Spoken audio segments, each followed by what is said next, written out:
Në një spital prej spitaleve të Arabisë Saudite, 2 pacientë në një dhomë. E shkrua se ishte tregimi gjatë, mirë po i bi shkurt.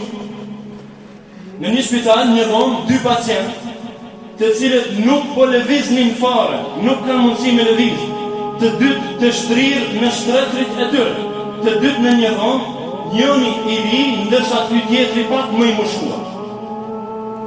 Që të dy nuk lëviznin, sidomos i riu vetëm mund të fliste, vetëm ka mujt me flit, se nuk ka mujt as me kthy kokën me pa se kush është pacienti i tjetër në krahun e djathtë që ka pas në shtratin tjetër. I moshuari ishte afër dritarës dhe i lejohej atij për shkak terapisë që vetëm gjys ore të ulej afër dritarës, dhe më thonë të qohej nga kreveti. Vetëm gjys ore gjatë 24 ore. Këtij të moshuarit, ndërsa atij triut nuk i lejohej as pak lëvizja, vetëm se çepallat e syrit dhe gjuha e tij që fliste. Ai që ishte afër dritarës shfrytëzonte gjys ore t'i fliste dhe t'i tregohen dhe t'i tregonte këtij të riut se çka po ndodh dhe çka është duke ndodhur jashtë në qytet. Për arsye se ata kishin disa javë që ishin shtrirë aty, asnjëri të nervizur, asnjëri domethënë mos me pas mundësi më uqu edhe me pas se çka po ndodh, me ndëgju diçka.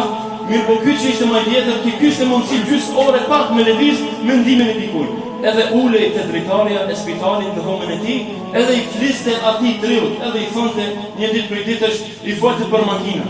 Ja po e shoh po shkon një makinë kështu, kjo tjetra makinë është këtu, një kamion po kalon e kështu me radhë. Ditën tjetër i fliste për fëmijë. Po i shoh të fëmijë ku shkon në shkollë, mirë që po mësojnë, elhamdulillah Zoti i ruajt, Zoti i shtofti umetin e Muhamedit alayhi salatu wassalam. Ditën tjetër i fliste për ata njerëzit që punonin në kopshtin e spitalit. Thëti tani po i shoh disa njerëz të cilët po e pastrojnë spitalin, ato që i kanë gjujtë, dikush ndërsa këta po e pastrojnë, po e rregullojnë kopshtin, po e rregullojnë oborin e spitalit, pastërtia është pjesë e imanit, e kështu me radhë po i fol kuj atij triut, i cili domethënë i kishin humbur shpresat që ai një ditë ka mundu edhe me pas mundësi me pa vetë qytetin e sytë. Kalojnë disa javë. Të dy kalonin kohën njëri me tjetrin duke biseduar. Një ditë prej ditësh vjen motra medicinale për të kujdesur, për të shikuar se çka i kanë hallat ata. Megjithëse çdo ditë ka shku, por një ditë shkon pak më herët. Kur shkon më herët, e sheh këtë të moshuarin, i cili ishte në dritare, nuk lëviz, nuk flet. Edhe i thot, ka ardhur koha ti më ul, ke ndaj shumë ulur. Mirë po tani duhesh më shtri, se ti e din se vetëm gjysore duhet. Ai nuk flet, nuk lëviz. E shikon, e pret, mundohet me ndihmu, e sheh se ky ka jap shpirt. Ky njeri ka vdek. Ka shku te Allahu xhallahu ala. Menjëherë e merr telefonin dhe mundohet me alarmu situatën dhe me i tregu spitalit, me i tregu, me raportu se filani ka vdek, nuk është në gjendje të mirë. Ai njeriu aty nuk e din se ky ka vdekur. Për arsye se nuk ka mujt me kthy kryt me shikua është gjallë apo vdekur. Ka fol me ta, mirë po ai nuk ju ka përgjigj. Edhe ka menduar se ndoshta nuk mundet me fol, është i lodhur e kështu me radhë. Kalon e merr vesh se ka vdekur kolega i tij, ai që ishte në shtratin e tij afër. Pas një kohe e marrin vin doktor, e nxjerrin nga dhoma, e vorrosin këtë njerëz dhe përfundon jeta e tij. Ky riu mërzitet, vetë mërzitet shumë. Don Allahu xhallahu ala që pas një kohe, pas një 2 javë, 3, një terapi, ka mundësi mos zgjuar dhe ky vetëm pak, me lëviz vetëm pak. Edhe kërkesën e parë që e bën te doktori i thot, dua të dal në dritare, aty ku është ulur shoku im. I thot, po nuk ke mundësi. Thot, duhet me ndihmu dikush se unë dua të dal, se gjatë këtyre ditëve sa kam ndaj me këtë pacientin tjetër, më ka ndihmu, më ka kalu kohën duke më tregu se çka po ndodh në këtë qytet. Nuk është problem. E marrin afro te dritarja. Mirë po kur afrohet te dritarja, e kthen kryt kandidarja, e sheh që është muri, nuk ka asgjë, është muri i dhomës tjetër të spitalit. Çuditet. Thot, o doktor, thot, unë dua të dal aty ku ka dalë shoku im, ai i cili vdiq, ai më tregonte çdo ditë se çka po ndodh në qytet.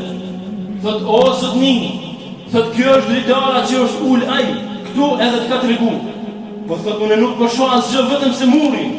Po thot, edhe ai e ka pa muri bilem ai ka qenë i verbër, mirë po ka dash që jetën të dhe me bëm me të lumtur, me të ka dzu dy mës mi hup shpresat në këtë dënja, për arsye se ai nuk ka pas gjë. Ai ka qenë miskin, ai ka qenë i verbër, nuk ka pas gjë, mirë po është ullë të dritarja, edhe është bo sikur se po ndodhë diçka në qytet, sikur se po i të regon diçka këti triut me i thanë,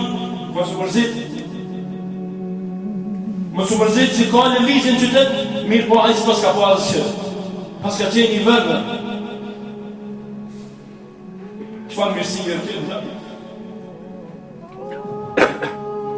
nga njërzimit, kujt prej neve ka shumë mendja, me ne bërë një gjatë e tjilë, me ndimu të tjerët në këtë mënyrë, nuk ke pasuri, nuk ke mundësi, nuk ke asgjë, shko vizitoj një të smurë, dhe për krahe, ndihmaje, jep ndimin, foli fjallë të mira, thuj se jeta është në dorën e Allahut Azza wa Jall, po shije që ke qërim, do të qoha shpejt, do të ndihmojmë, do të kontribuojmë për ty e kështë më radhë.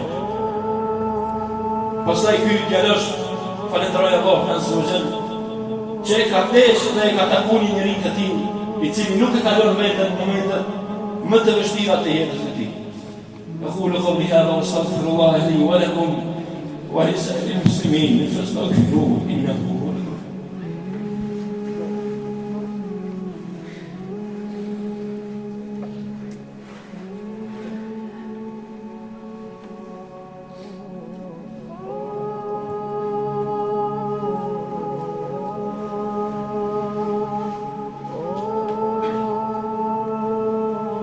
الحمد لله رب العالمين والعاقبة للمتقين ولا عدوان إلا على الظالمين وصلى وسلم على رسولنا محمد وعلى أهله وصحبه أجمعين. اللهم صل وسلم على عبدك ورسولك محمد وعلى آله الطيبين الطاهرين ومن اهتدى بهديهم إلى يوم الدين.